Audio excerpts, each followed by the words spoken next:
Hey everyone, Jake here for American Muscle, and in this video we're taking a look at these BMR non-adjustable front lower coilover A-arms with polyurethane bushings and standard ball joints in the black hammer tone finish, fitting 1994 to 2004 Mustangs. These are a great option for you SN95 owners out there who want to improve your car's handling and responsiveness. These are a great way to make your Mustang more confident in the corners, and they're a great replacement or upgrade from factory components and an excellent complement to some coilovers for not a lot of money. Now, the SN95 Mustangs and the new Edges are not known for their handling prowess, but there are ways to address that, one of which is to swap in some better lower A-arms like these ones we have here. Now, BMR designed these to work with coilovers, so they're a great complement to other upgraded suspension parts. However, it is worth noting that these do not have the spring perches, so they're not going to work with your standard suspension. You will need a set of coilovers in order to fit these. These also come with brand new ball joints already installed, which will definitely make a difference. But the bigger difference here is that these are heavy-duty tubular A-arms with polyurethane bushings. So these are at their core designed to reduce or eliminate deflection in your front suspension. Now, your stock rubber bushings and stock A-arms can deflect and move around a bit, which is how they were designed. And while that helps absorb impacts and make for comfortable ride quality, that small bit of movement or deflection also means that steering inputs are delayed and your car is not as stable in the corners, as there is that additional bit that things have to move before the input is translated to the wheels. These are going to eliminate that. Polyurethane bushings deflect a lot less than standard rubber bushings. In fact, they almost don't deflect at all. That means there's an immediacy to every movement and you will feel it. It makes your Mustang much more responsive in cornering, but it also doesn't ruin ride quality. These are going to make your car turn in better and respond better to steering inputs, plus they give you more lateral grip out on the street or track. So the car is going to handle better and generally be much more stable.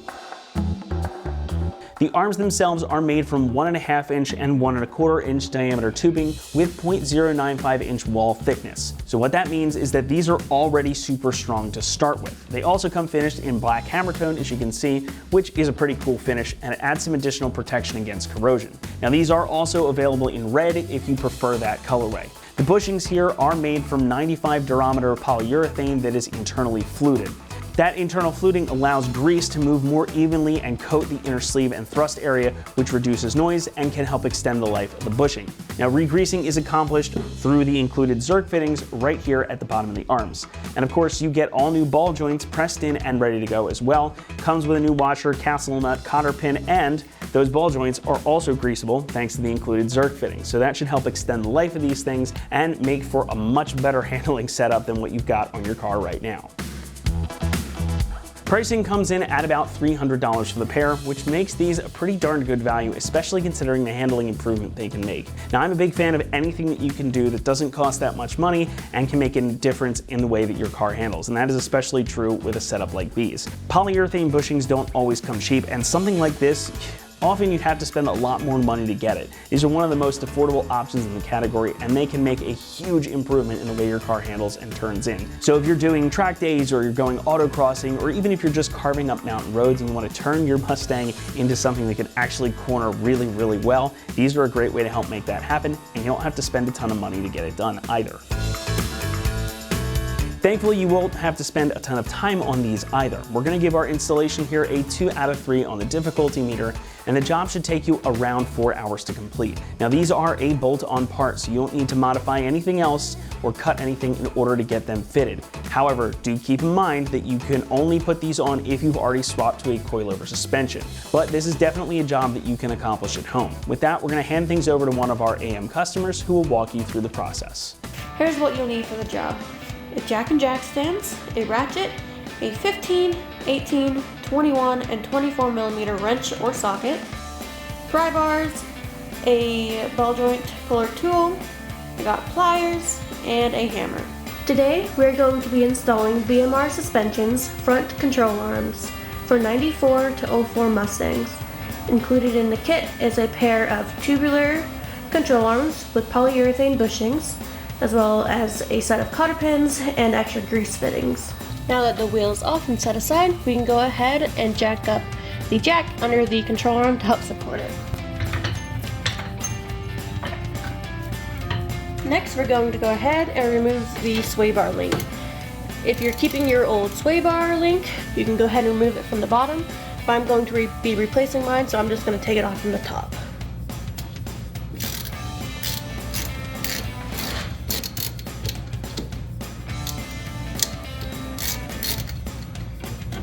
There we go. And for this, I used a deep 15mm socket. Now, with our same 15mm socket, we can go in and remove the caliper bracket.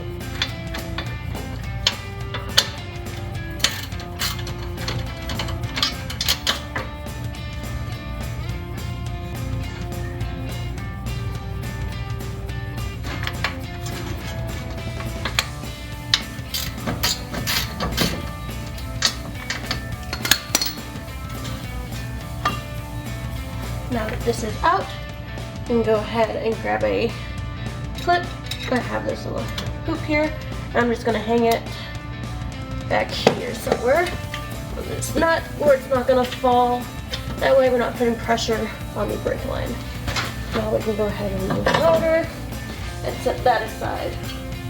Next, using a 24mm wrench and 21mm socket, we're going to go ahead and remove the shock bolts.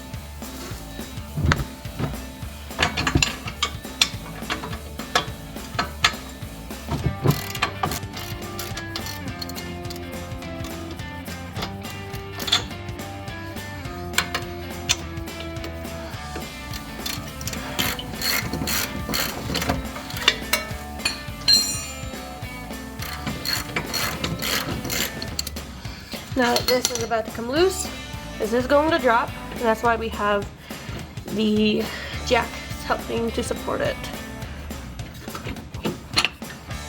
Next, using a breaker bar and a 24mm wrench, we're going to go ahead and remove the bolt from the control arm that connects the hub.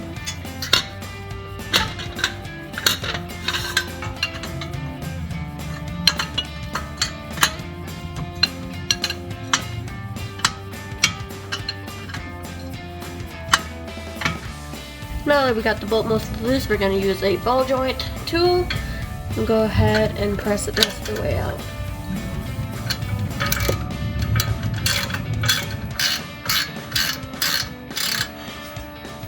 Now we got the nut off, we can separate the knuckle from the control arm. We're just going to set that down here on the jack. Now I'm going to go ahead and disconnect the sway bar link all the way. Now that we got the control arm dropped down, I'm going to stick a 24mm wrench on the inside bolt and a 21mm open wrench on the outside bolt. Since this bolt here on the front is so close to the tie rod, I can't really fit a 21mm socket on there, so I'm just using an adjustable wrench. But for the other one, we'll use a 20mm socket.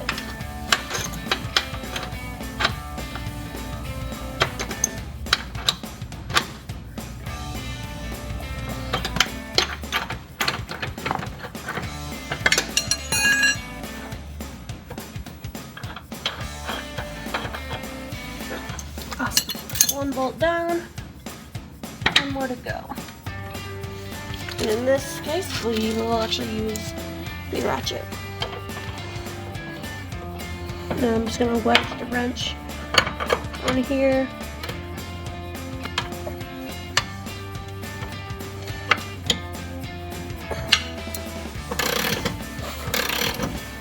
Well, since there's probably so much grime on these bolts, it might be a little hard getting your tools to actually fit and stay on these.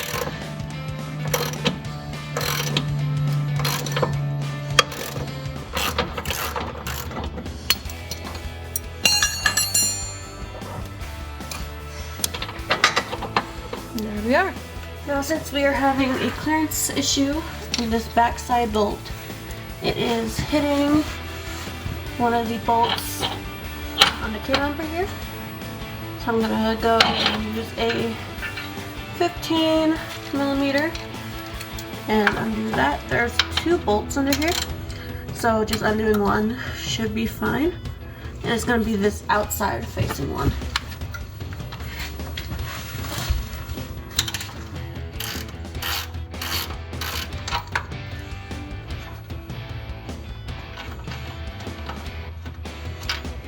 Now that's out, it's going to slide freely out.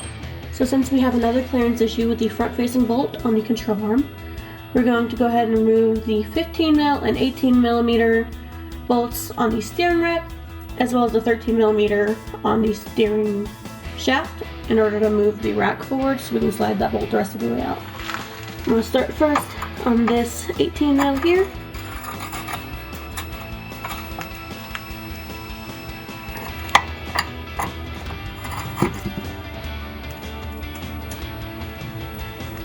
Now starts the fun part, installing the brand new parts onto your car.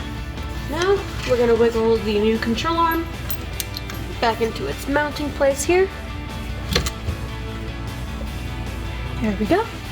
And now we're going to slide the bolts back through.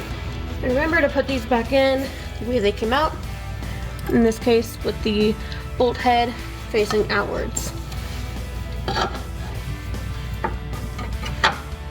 So I did go ahead and get that bolt started on the front facing.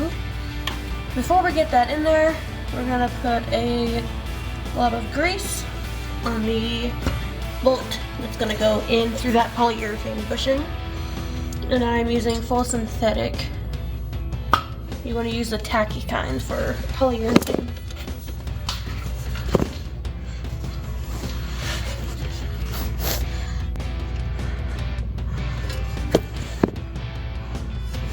Now to get this bolt through, I'm going to use a pry bar to help push the steering rack forward more.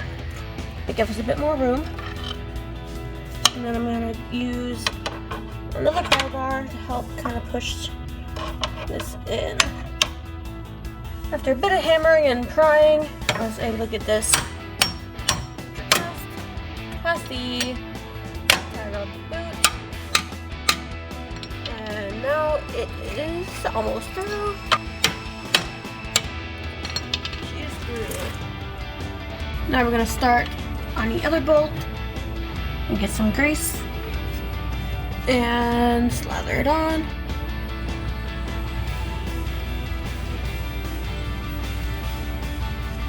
I'm going to get rid of the excess grease, get this glove off, and then we can slide that through. This one should be a bit easier than the front one because we still have the one bolt here that connects the K-member. We still got that out. That way we should have good clearance. Slide that through. Gonna get everything lined up.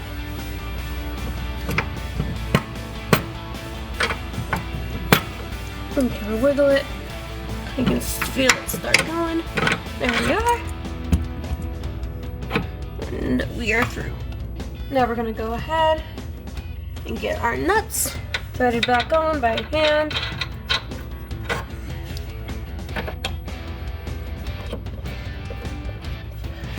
And then we're gonna get our tools and tighten those. Now that we got the nut on, we're gonna go in with our 24mm wrench on the inside nut and a 21 on the outside.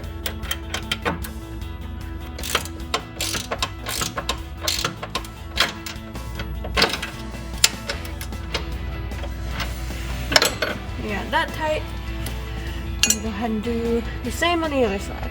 Alright, so socket on the outside, wrench on the inside.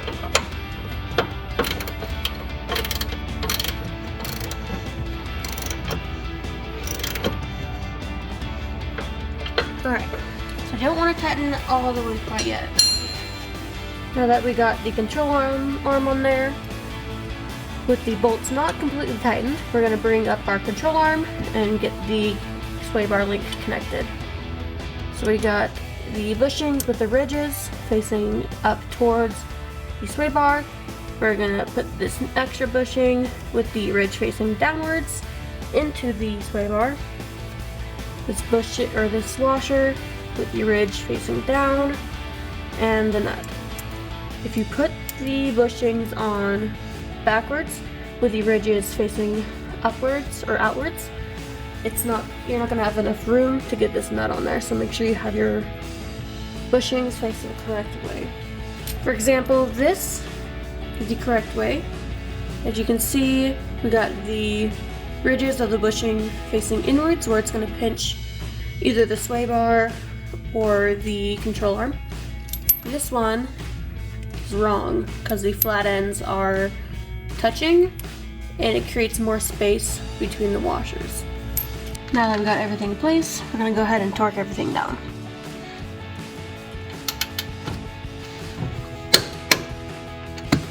Now that we got the control arm on, we're going to put the spindle back on. So we're going to take the castle nut off, the ball joint here, set that aside, and slide this on.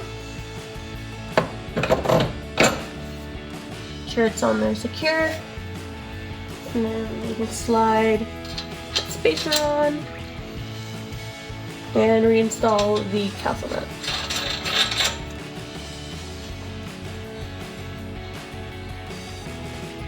Now we can go in with our 24mm wrench and tighten that down.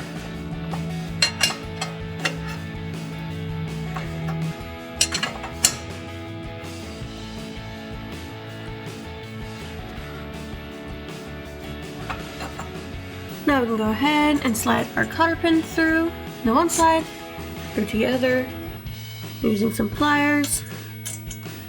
Bend that down and around the nut to help keep that in place.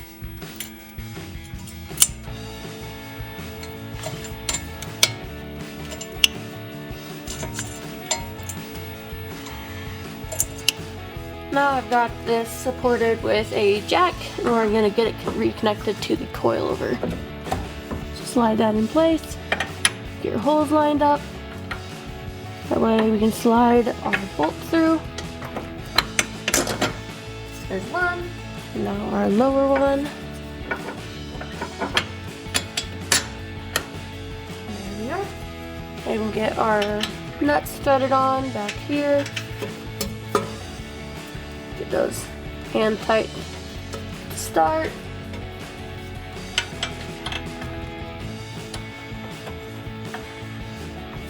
Now, using a 24mm wrench and a 21mm socket, we're going to torque both of these bolts down.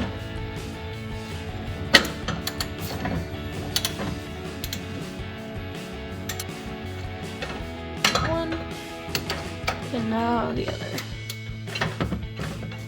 On there.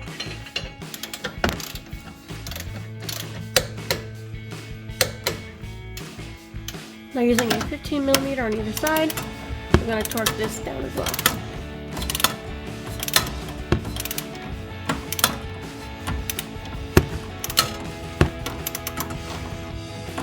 Now we can go ahead and mount our rotor. I'm going to put one of the lug nuts on here loosely, just to help keep that on there.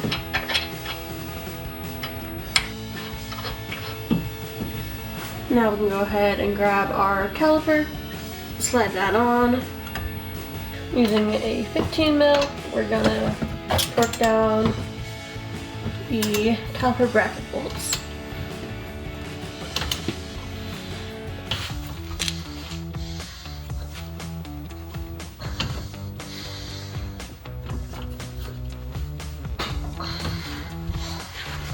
Now the grease gun, we're gonna put a couple pumps of grease into the bushings. So to make room for this bolt to come out, we're going to move the steering rack forward. To do that, we're going to get an 18mm on this bolt here and an 8mm on this bolt. That is an alternative to reaching back here and getting the bolt out from that side. So I'm just going to get that and start breaking that.